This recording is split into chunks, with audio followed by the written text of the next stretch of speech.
Yo, what is up, Bitcoiners, Bitcoin miners? I hope you guys are having a wonderful day. I am just thrilled.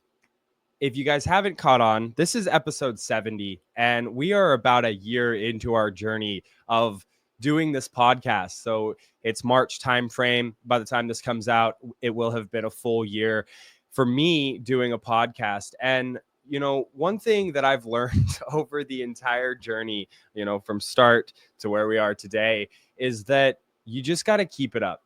Consistency is key. And I'm probably my worst critic. I haven't heard a lot of backlash, which is awesome. I've actually gotten a lot of really good feedback recently about what we're doing here on the podcast. But I'm definitely someone who looks back and I kind of cringe at the beginning videos, the first couple episodes that we did. I mean, shoot, the first 20 episodes that we did were just very cringe worthy for me. And now that we're getting into a rhythm, I'm starting to feel more and more comfortable doing this, hopping on camera, having these conversations with these incredible guests that we're talking with. And it's been a lot of fun for me. It's been really exciting. And I'm really stoked to see where we can head in the future, what we can accomplish, and the things that we can impart to you, to the audience.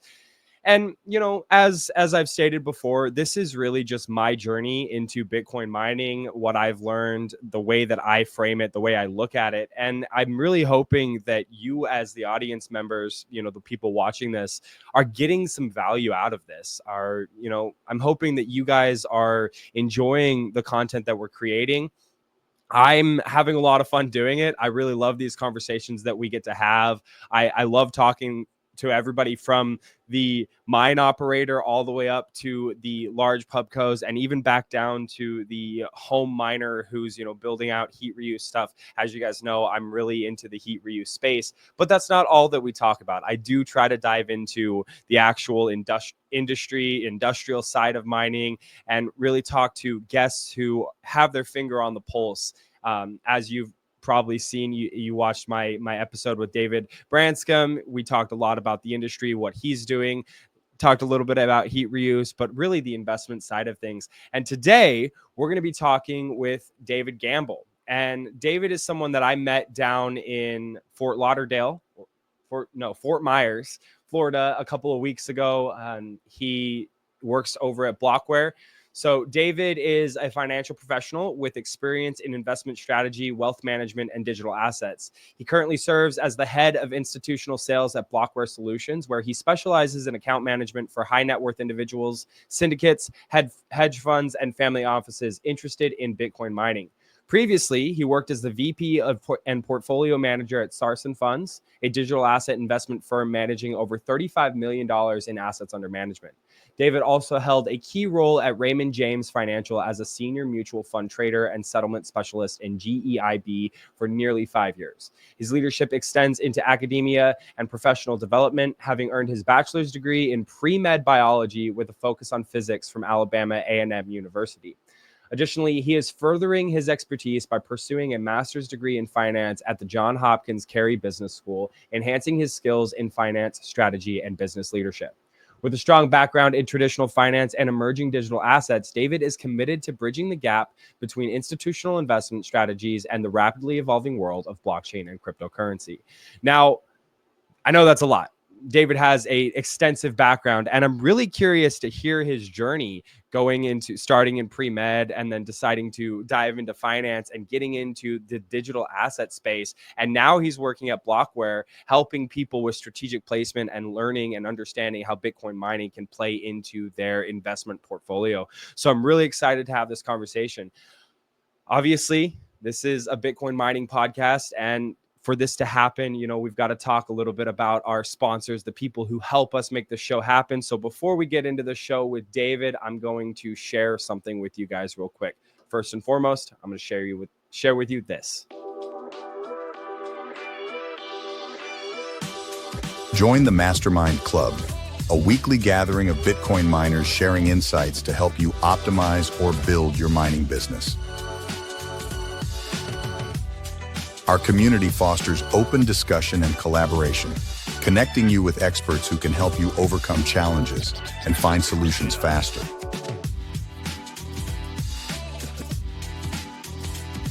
Every other week, we host the Mastermind Deep Dive, where industry leaders delve into the financial, operational, and optimization hurdles faced by miners like you. Brought to you by Bitcoin Mining World.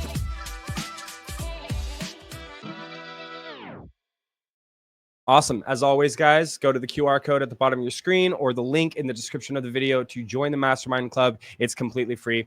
The next thing I want to tell you guys about is Bitcoin Alaska, and I'm going to show you guys this video. Alaska, a state rich in history and natural beauty, has been a realm of transformation and resilience. The echoes of its transformative journey, from the bustling fur trade in Sitka to the golden heartbeat of Juneau, resonate in its mountains, forests, and seas. It is a state that has embraced change and innovation, mirroring its adaptive spirit, from the establishment of the Trans-Alaska Pipeline System to the founding of the Permanent Fund Corporation to share the wealth of its resources with its citizens. However, this icon of diversified resource exportation is now in the grips of a persistent fiscal crisis, with its once reserved funds dwindling amidst escalating operational expenses. The need for a groundbreaking solution is more pressing than ever. Such a solution, poised to elevate Alaska to new heights of prosperity and sustainability, lies in Bitcoin mining. It not only addresses the financial constraints, but also amplifies the state's renewable energy utilization, bringing forth multiple benefits to Alaska's communities.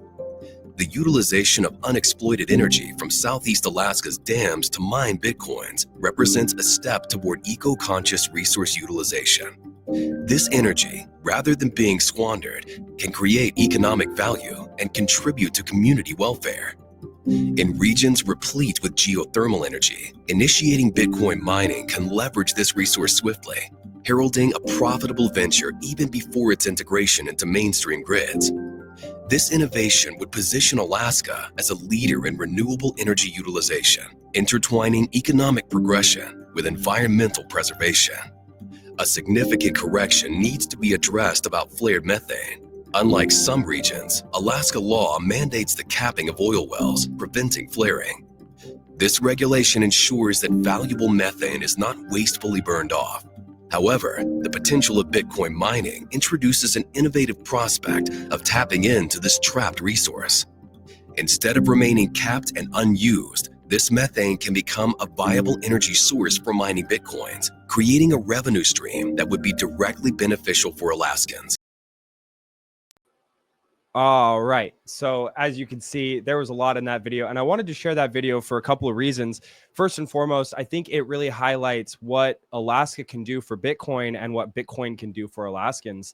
I was a resident of Alaska. I lived there for about 13 years as a kid, and I have firsthand experience with the communities and how much they rely on some of the trades that go on in Alaska, the logging trade, the fishing trade, the fur trade, and even the tourism industry. But the thing that I've noticed, or that I noticed before, and going back up to Alaska with my fiance, the thing we've saw is that a lot of these communities are underserved. The revenue generated doesn't stay in the community; it goes outside. It's outsourced to other places. And so, what I think can happen, and how Bitcoin Alaska is trying to shape the narrative around regulation policy in Alaska with Bitcoin, is that a lot of that revenue generated from mining Bitcoin can go back to the residents, the communities, and help to build Alaska. Alaska is a booming place with a lot of infrastructure, or not a lot of infrastructure. It has a lot of energy resources. It's known for the gold rush. It's known for a lot of different things, the logging industry. And I think Bitcoin mining is poised to give Alaska a second life and make it great once again. So I'm really excited for that conference. There's going to be there is a lineup of really great speakers, and it's something that if you have never been to Alaska and you want to go to a Bitcoin conference, I definitely suggest going to Bitcoin Alaska. It's in Juneau. There's glaciers. It's a lot of fun. There's a lot of beauty there. So definitely check that out. All right, enough of the shilling. Enough talking about conferences. Enough talking about mastermind clubs. I'm going to bring up David. We're going to get into Bitcoin mining. What's up, David? What's up, man? How you doing? Oh man, I'm just pumped to have this conversation. I'm doing great. I when we had our initial discussion down in Fort Myers, you got me really excited about some of the things that you're doing. So it's really cool to just be able to expand on our conversation a little bit. Yeah, 100%, man. I'm thrilled to be on the show and and speaking with you, and likewise, I had a great time speaking with you at Bitcoin Naples. Yeah, it was fun. They did a really good job with that conference, even though it was small. They had a lot of really good speakers there, and it was really enlightening what they're doing down in Naples. And I think the next one are they doing another one in Naples, or are you familiar with that? I think they've got another one happening soon, but I'm not sure where it is. Yeah, so actually they're going to be doing one here in Tampa. So the next one is here in Tampa, actually, I believe. And then there's also a Bitcoin soiree, which is pretty big here in the Tampa area. So with Block Spaces and some of these other guys at Bitcoin Bay that have a pretty big following and presence here in the Tampa area. Gotcha. Yeah. What's the Bitcoin scene like down there? I haven't spent much time, but from what I've heard, Florida is like rife with a lot of like cryptocurrencies, altcoin projects, and shitcoins. Not too much Bitcoin. So, what's your perspective? I mean, honestly, I think that Tampa is actually one of the more innovative cities in America, right? Like we have a lot of tech, fintech companies that are here in Tampa, and for the most part, and fun fact, right? You had Block Spaces that was started here, and I believe they were the first kind of like Bitcoin meetup. Well, one of the first like Bitcoin, like large scale Bitcoin meetups in the United States. So, I mean, for the most part, Bitcoiners are around the Tampa area. We're starting to see much more growth in that arena. So, it's good. It's really good. Yeah, definitely.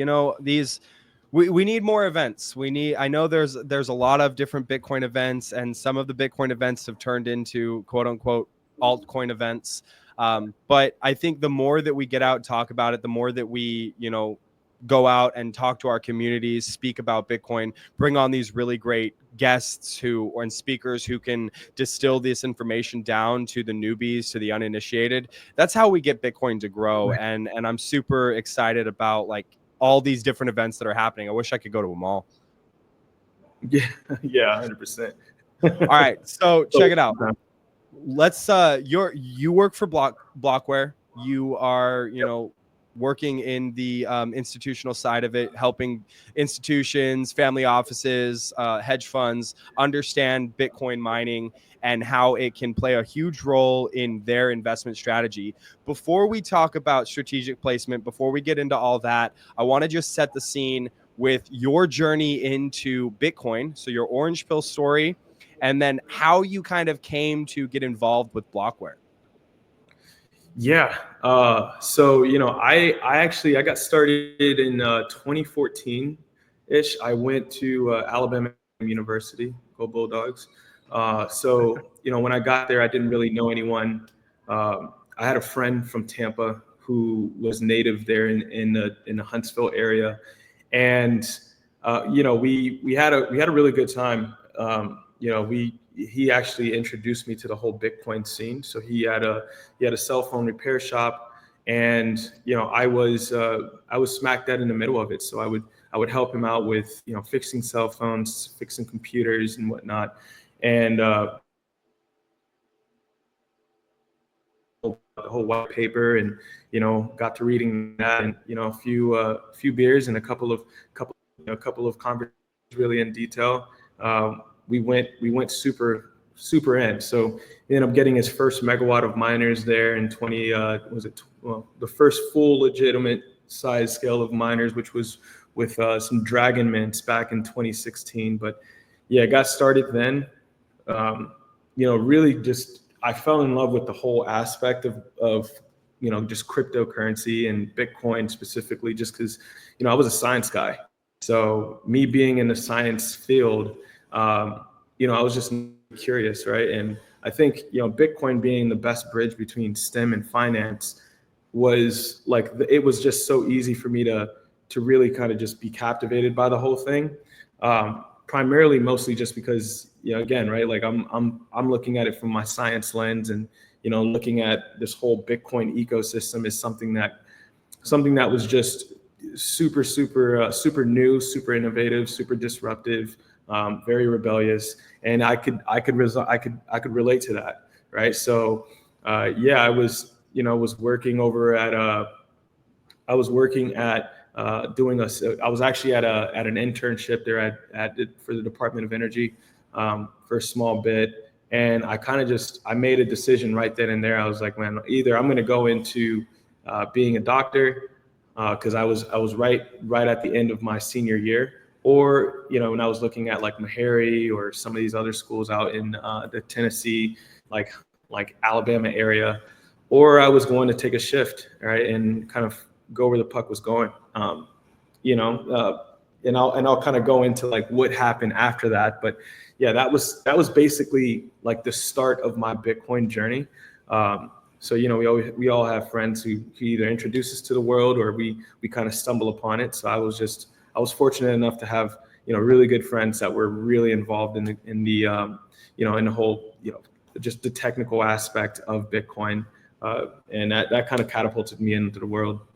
Mm-hmm. You started off like with this idea of going into pre-med, going to school to be a doctor, and then you made this transformational shift to finance and Bitcoin.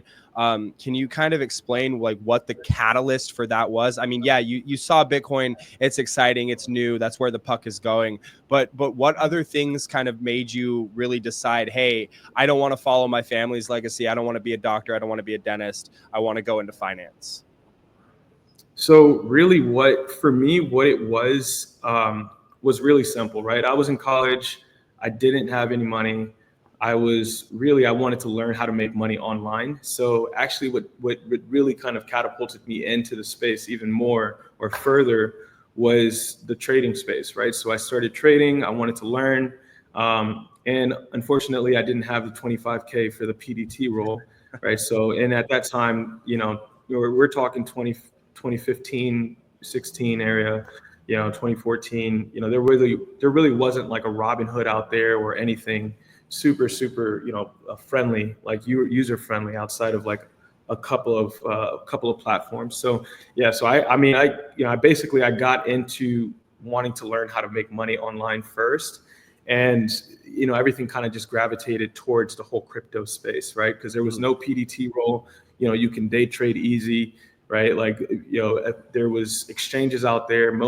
At the time, you had ICOs and everything that were coming out. So there was a lot of volatility. And fortunately, I was able to learn from some past mentors while I was in undergrad on how to trade. So I just took that knowledge and then I applied it towards the whole Bitcoin space, right? The crypto arena. And, that really that just took off for me.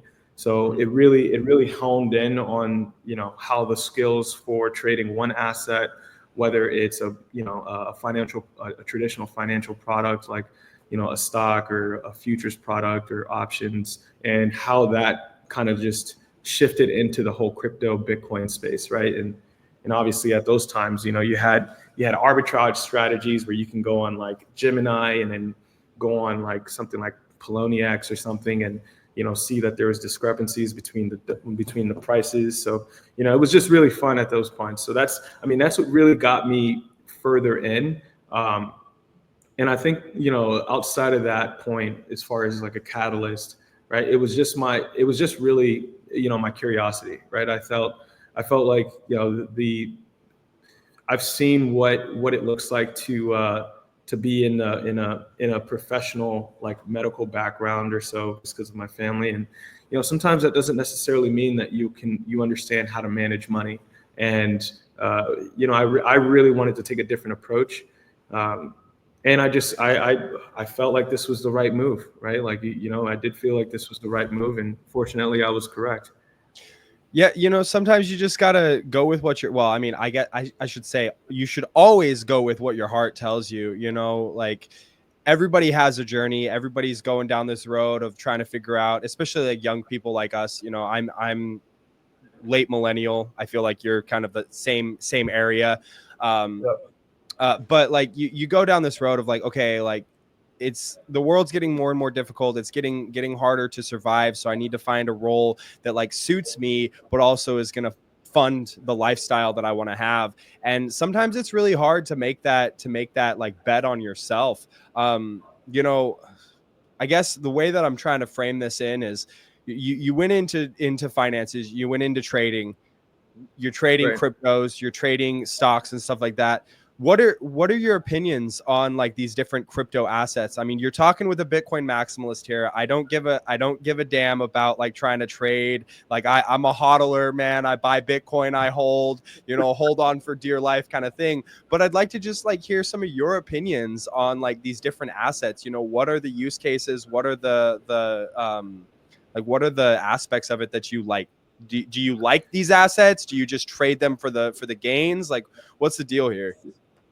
So yeah, okay. So first off, just to kind of like backstep just for 2 seconds, right? Like when I got started, this whole like I said, right, everything to me was mostly just how do I make some money, right? How do I pay my phone bill?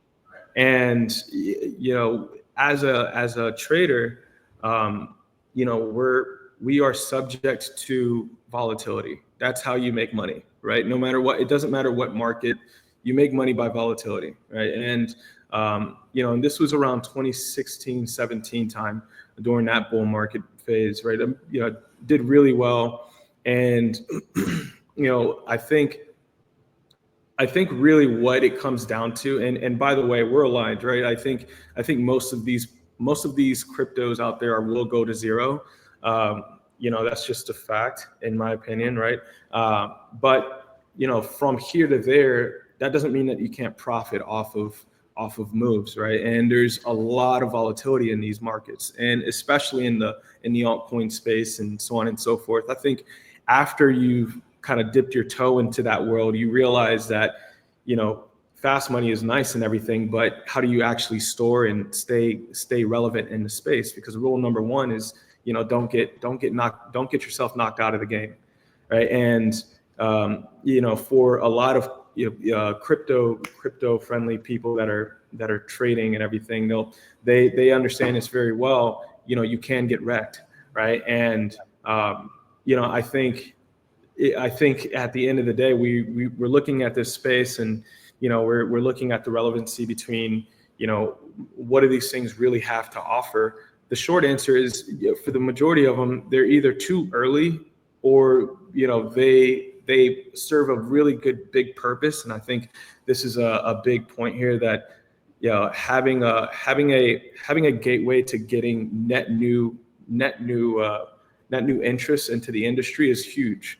Right now we're sitting at like a 2.8 trillion dollar market cap with crypto in general as a total market cap. This was, when I got started, we were still less than like $1 billion market cap, right? So there is value in seeing some of these newcomers come in, even if it's through altcoins and everything.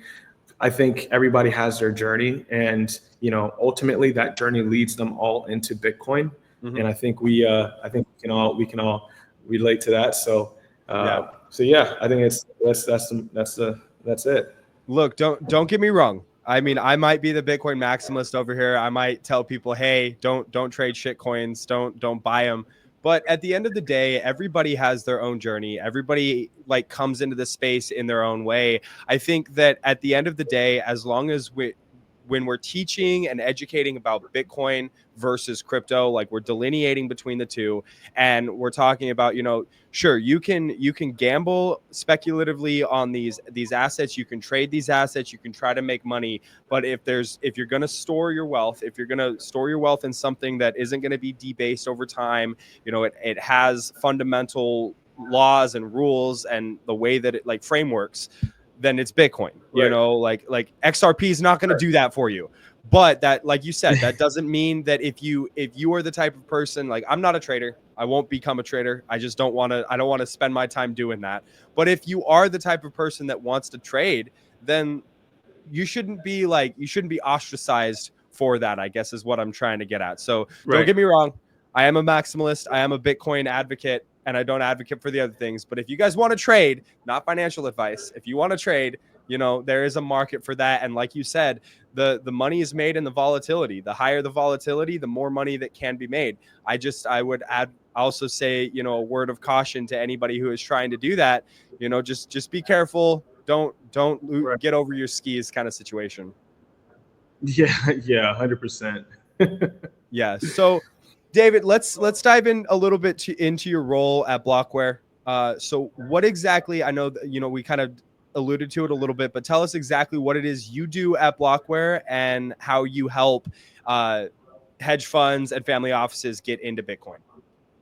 Yeah, sure. So, I'm the head of institutional sales for Blockware Solutions, and really, just for those who don't know, right, Blockware is a Bitcoin mining as a service company, right? Primarily, right? We were started in 2017 and grew fastly to become one of the largest brokers in the space on the secondary hardware side. So we currently have two that we own and operate, and we have several, which is about 50 megawatts, and we have several that are within the United States, throughout the United States, and we're continuously expanding and really just shedding light on the possibilities of Bitcoin mining as a whole, right? So we provide a white glove service to our clients, and those clients are able to scale as large as they like.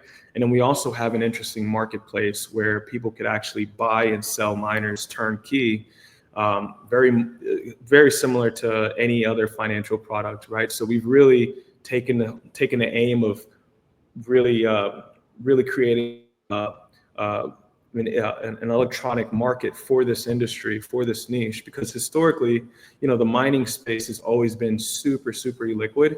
And what we did that was, ingenious, was that we incorporated and created a marketplace to allow, said retail investor and or institutional investor to buy and sell their miners, turnkey, no lead time, instant gratification, seek liquidity, and that aspect for institutions, right? That's a really big variable for them.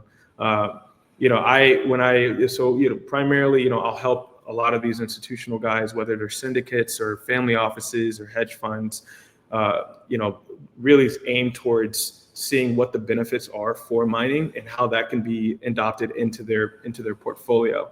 And a lot of those guys, they'll look for my critiques and or insight, just because of my background, right? I was at Raymond James for about 5 years, worked on the traditional market side, of course, was trading mutual fund products, packaged products, and then got into the global equities and investment banking side on the settlement specialist side. So really working with like third market banks, and then from there got into a hedge fund, which was Sarson Funds, where I led our team towards stablecoin and mining and other altcoins as well. So my insight and my expertise really goes vast, and I try to incorporate that when I'm having conversations with these syndications, because a lot of people just don't know, right? Like these products are making 30% net annual, like a year, which is huge.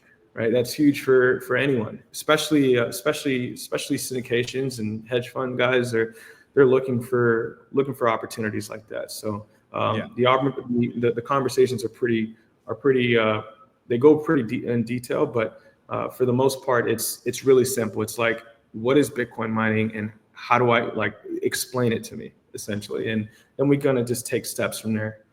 Yeah. So you're finding a lot of people who, like these syndications, these hedge funds, like they don't know what Bitcoin mining is. They don't know what Bitcoin is. So you're having to do that onboarding educational process first, or is it more of like, okay, well, tell me what it does and tell me how I can make money from it?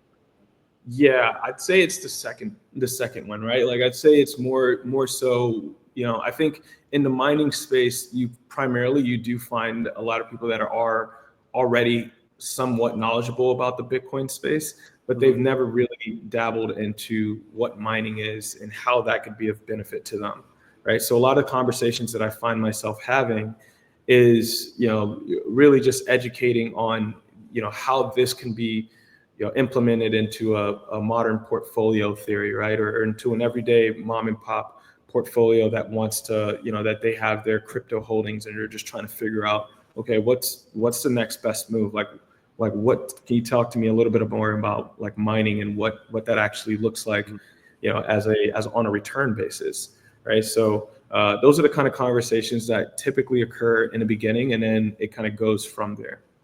Yeah. So are you, obviously these guys are getting involved with mining. Are you helping them with their custody solutions as well? So you're like helping them actually hold the asset, or are you kind of like obfuscating that to another company altogether? Yeah. So within Blockware, we actually don't do any kind of custody, right? So the miner themselves, they come in, they utilize our facilities. We procure the rigs, so we get the miners for them. We bring them in. It is their property. It's their miners. We're just the facilitators, right? So we're Like the landowners. Yeah, exactly. We're the hosters, right? And we host everything for them. So we don't harbor any of their Bitcoin. It goes straight to their wallet. And yeah, I mean it's pretty straightforward on that front. Mm-hmm. So what I was kind of getting at is I kind of figured that's how it was. Most hosting providers are that way. But are you, these people, they don't know about Bitcoin. They don't understand Bitcoin mining. So are you helping them learn their custody solutions as well? Like, is that an educational onboarding process that you're doing? Yeah, 100%. I mean, I'll get the general questions. I tend to not necessarily go too far in the deep end when it comes to, custody. I do advocate on, your Bitcoin, basically, right? Like it's your keys, your crypto. You need to make sure that you're taking the proper precautions and doing what you'd like. But ultimately, it is their decision, right? Like how they like to custody their Bitcoin, whether it's on exchange or on hardware, cold storage. If I'm getting questioned on those things, and typically I do, make it a point to kind of tie into some of those things and really advocate for those things because it's really important.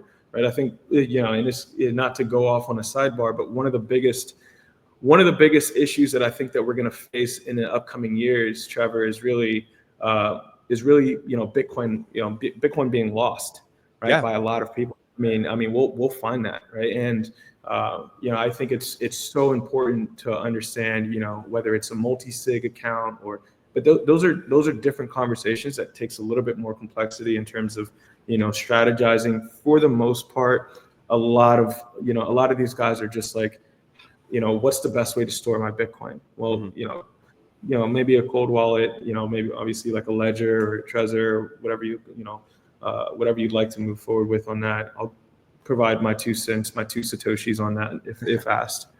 Yeah. I completely agree with you. It's honestly something that worries me. Like Bitcoin is this new digital asset landscape, and there's a lot of different moving parts. And people, whether they're coming in from the hedge fund, family office space, or they're coming in from a retail space, like they're trying to understand this landscape, and it can be very confusing. You're like, oh, well, you need this wallet, and you need to buy from this exchange, or you need to mine with this machine. It gets very confusing, and it gets very confusing fast. And so I think that trying to like educate in a, block by block basis, building these blocks of knowledge on top of each other is a great way to help people understand. And then just, working with third party companies and institutions that help with custody. There's different places. You've got on chain, you have, there's IOFINET. There's like a bunch of different places where like they're helping people with custody. And I think that is really the biggest hurdle for a lot of people. It's like, it's really simple to understand. Well, not really simple. It's straightforward to understand the mining process and how you get these Bitcoins, but then like, how do I sell them? How do I hold them? How do I maintain this Bitcoin that I've earned over time? So definitely excited to see that you guys are working on that education process. So I want to go back to like this hosting stuff that you guys provide at Blockware. Are you guys like building out the sites? Are you procuring the sites? Like, how does that work? Like kind of give us a little insight into how Blockware gets these sites and like gets them ready for the hosting. Yeah, it's a great question. So we own and operate a site in Eastern Kentucky, West Virginia, which is our primary site. right? And then we have we partner into different facilities, different sites that we would deem as, a tier one, out of a scale of 5, right? With 1 being the best, as a tier 1 site. So we do the due diligence. We go to these site operators. We make sure everything is, everything is good, and it passed the tests that we have in place. And then we work with them on, doing some kind of joint venture, or potentially co-investing with them. But primarily, for the most part, some of these sites are already running, and we provide a very unique service in which we're able to bring that marketplace into their site, right? So again, I kind of want to tie into this just for a brief minute, right? So for a very long time, the mining space has always been extremely illiquid, right? And it's been something that, had it not been that illiquid, like let's say, for instance, in the 2020 bull market, or even 2017 for that matter, so you had money that you'd be able to make, and that you necessarily weren't able to fully see, just because these miners were, you'd have to sell them on on a Telegram channel or what have you, and then you got to think about sending these things out and packaging and getting the logistics and everything correct. Whereas with us, we go to these site operators and we're saying, hey, look, we'll take on X amount of capacity, right? 5 megawatts or so, or 10, and we'll put miners into these sites, which we do, and then we'll allow for our clients to have the option, but not the obligation, to sell these miners turnkey. So it completely shifted the whole idea behind this being an e-liquid product, right? So you'll have really 2 different types of clients, right? You'll have those who, as far as partner sites, those who have miners that are already at the sites, in which case we'll take those, we'll have some of those miners already on the marketplace, ready to go. So you can literally go on there right now. You don't have to go through the whole hurdles of trying to figure out, okay, well, when's the miner going to be there? Is it, how does it run? How efficient is it? What's the data behind it? How much more warranty does it have? All these questions, we do everything for you. So it's literally on the marketplace. You're able to see everything.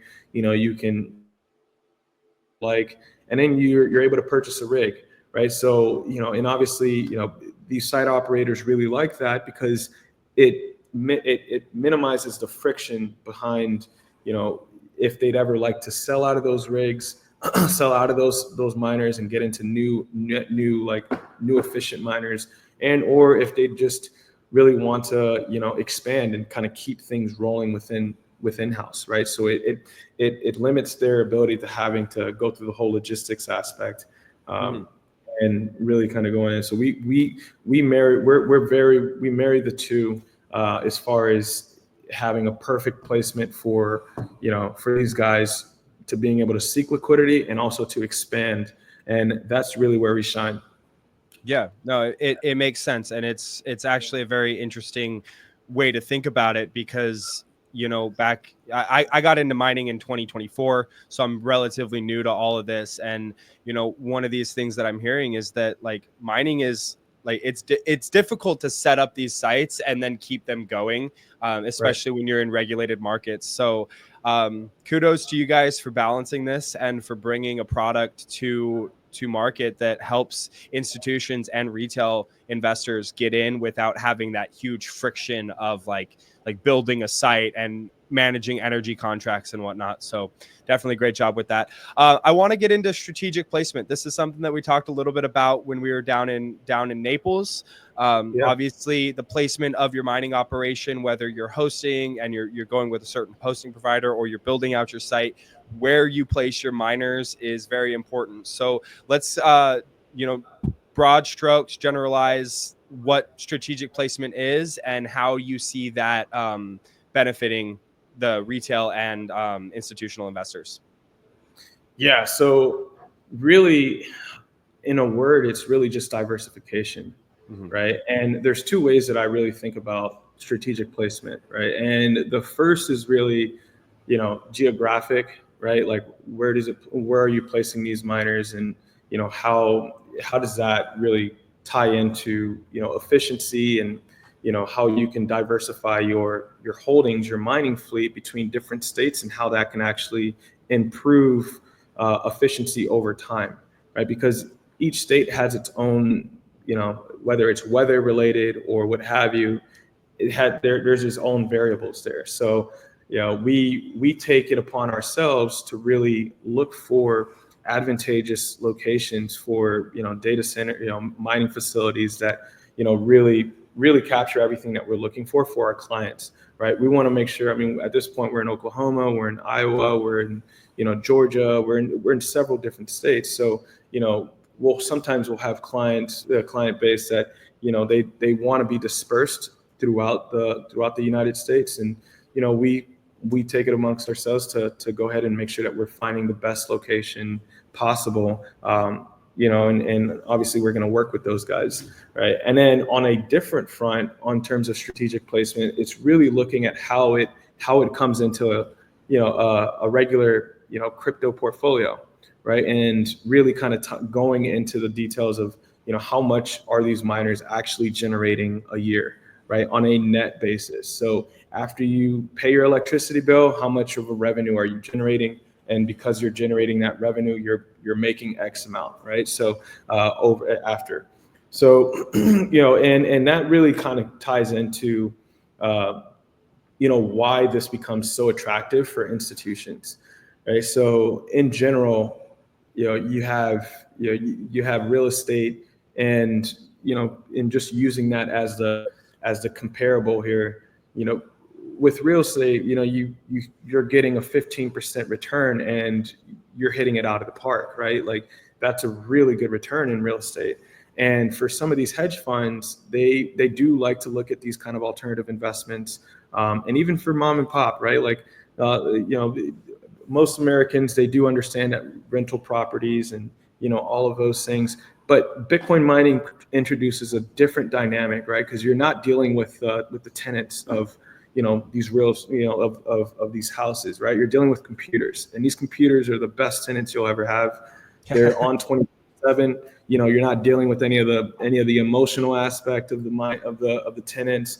You're not worried about if your rent's going to be on time, or having to get backlash from the government in terms of not having to deal with tenants that don't pay their rent, and et cetera. So I have quite a bit of clients that actually, they were super big in the real estate space, but they wanted to shift over because this is just, it's the same thing. It's just a little bit less of a strain, a little bit less of a headache in terms of, the constant back and forth, the account management. So it's it's very straightforward. It's very standalone.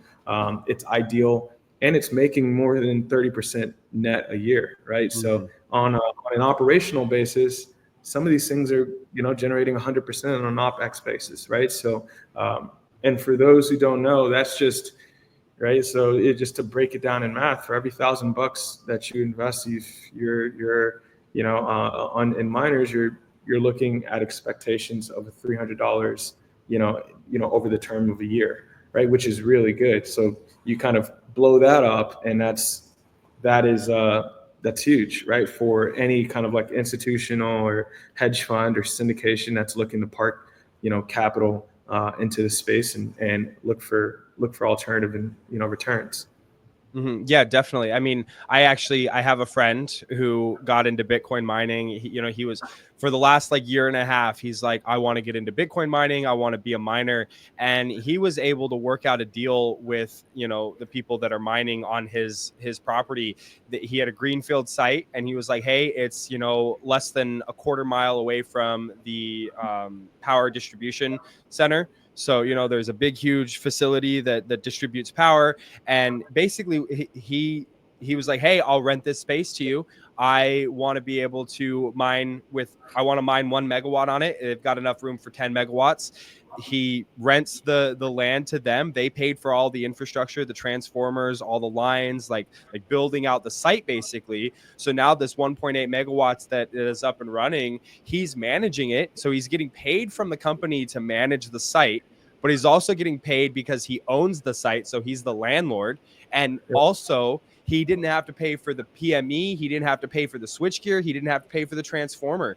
They came in and they built out all of that infrastructure so that they could mine on that site with the power contract that he was able to negotiate. So it really is this like best of both worlds, fusing real estate and Bitcoin mining. It's absolutely incredible what some people are doing. And so like the whole time you were talking about that, I was thinking about my buddy. I'm like, this guy's a genius. Yeah, definitely. There's so many benefits to that. I mean, again, right? Like you're talking about something that has its own, it's not necessarily related. It could be it could be very indirectly related to the space in general at the moment, right? So, when you're mining, it's the best way to dollar cost average into Bitcoin.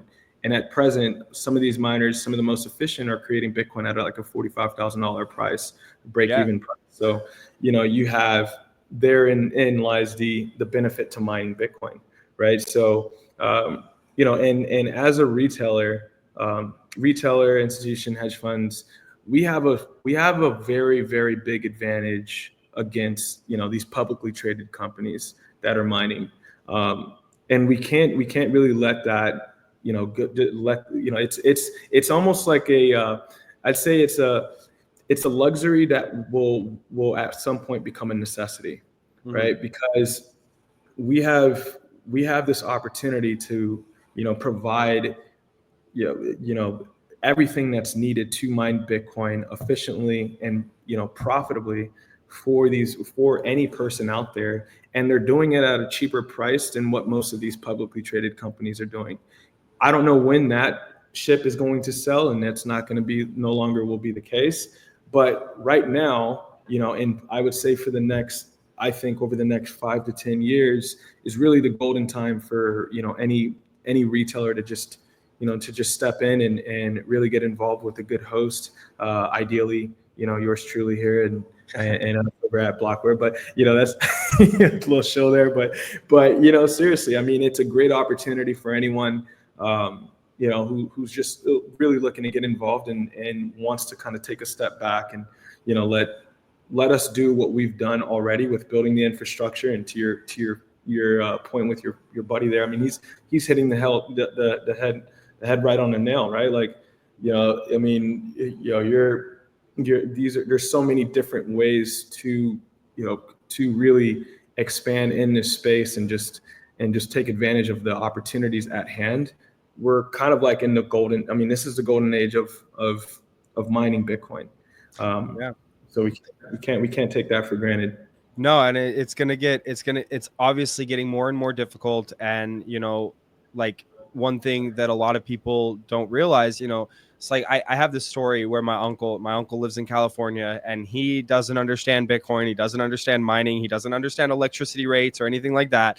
And he's like, Trevor, I want to get into Bitcoin mining. I think I'm going to buy a couple of miners. And I was like, yo, like, that's a terrible idea. And he's like, what do you mean? I'm like, do you realize your power price is like 25 cents a kilowatt hour, and you're going to plug this thing in and it's 5,000 watts, and you're going to try to be profitable? Like, that's not going to work for you. And so I told him, I was like, the best option for you, if you want to get into mining, is hosting, because you can find somebody who can give you a much better power rate. You're going to buy the miner anyways. You still own the infrastructure, but you just have someone else manage it, monitor it, and maintain it for you. And he was like, oh, that's a great idea. And he still hasn't taken me up on that. But I think what I'm getting at is that this is a unique situation for a lot of people where they don't have the right power rates. They don't have the capacity or the bandwidth to manage and maintain this operation. So the next best option is go with Blockware, go with, a different, choose your hosting provider of your choice, like whatever. There's a gambit out there.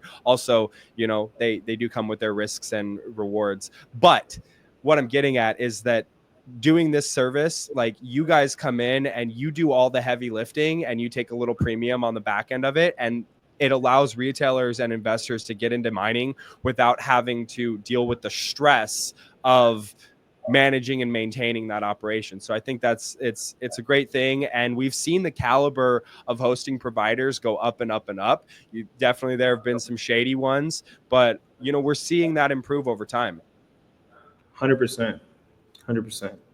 So, we're gonna start wrapping it up here, but we've got a few minutes left, and I want to ask you a couple of philosophical questions.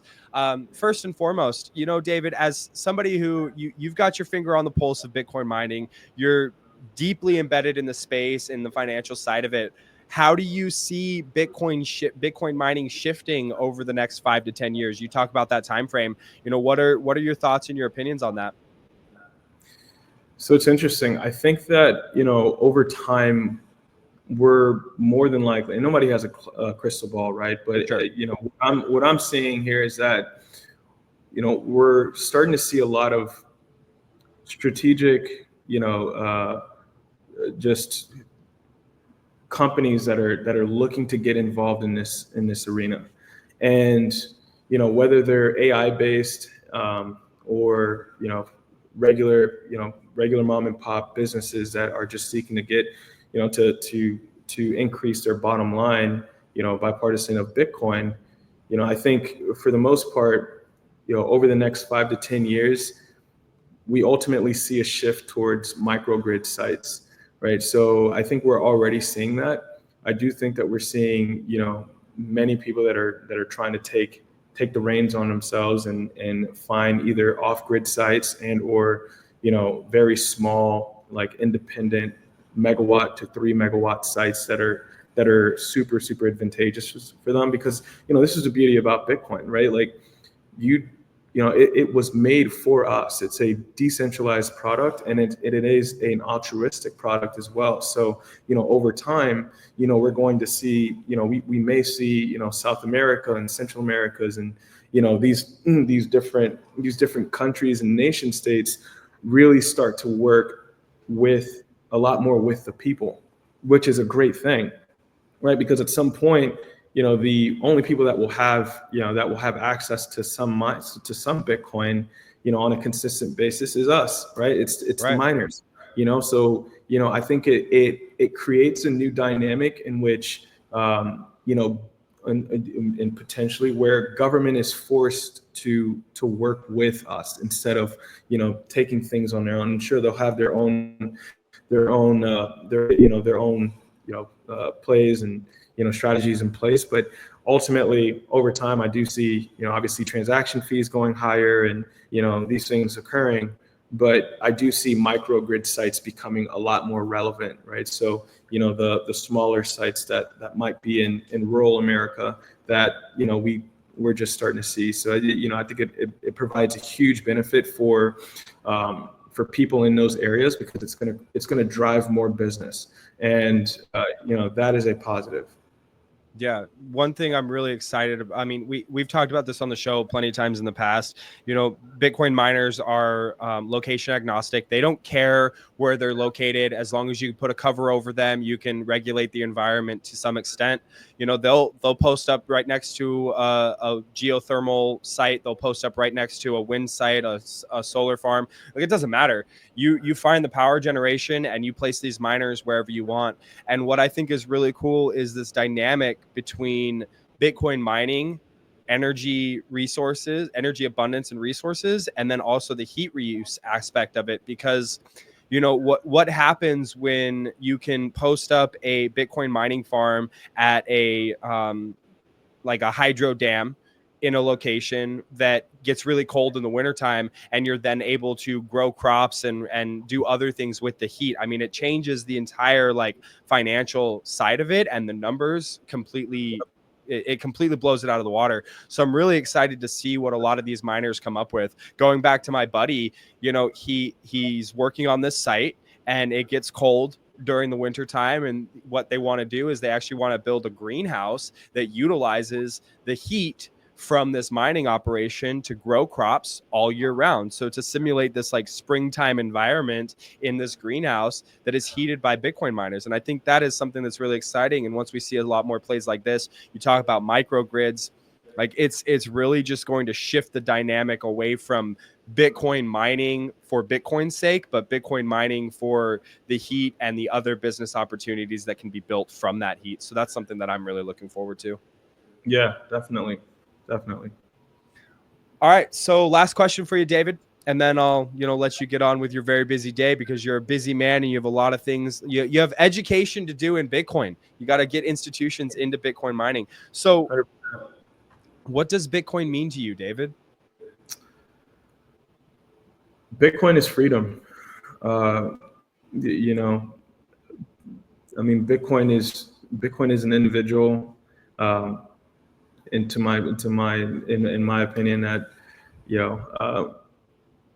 that was the first kind of big brother scenario where I could look up and say, you know what, this is different, right? Like Bitcoin speaks to the rebellious soul of every person, and it also speaks to the to the people that are just trying to make ends meet, right? So I think with me, I mean, I have a lot of family members outside of the United States.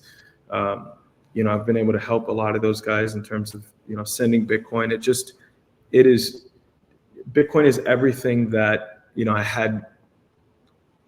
I never had an opportunity in terms of really understanding or really having a chance to really showcase like what this technology can do, right? So I think for me, I mean, Bitcoin again, right? Bitcoin is freedom, right? It's the opportunity, it's hope.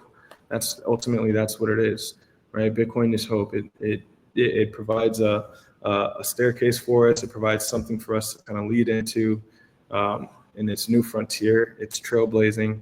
I identify with it because I'm a trailblazer, right? And it's something that we take home, and we appreciate these things, kind of going into what's next.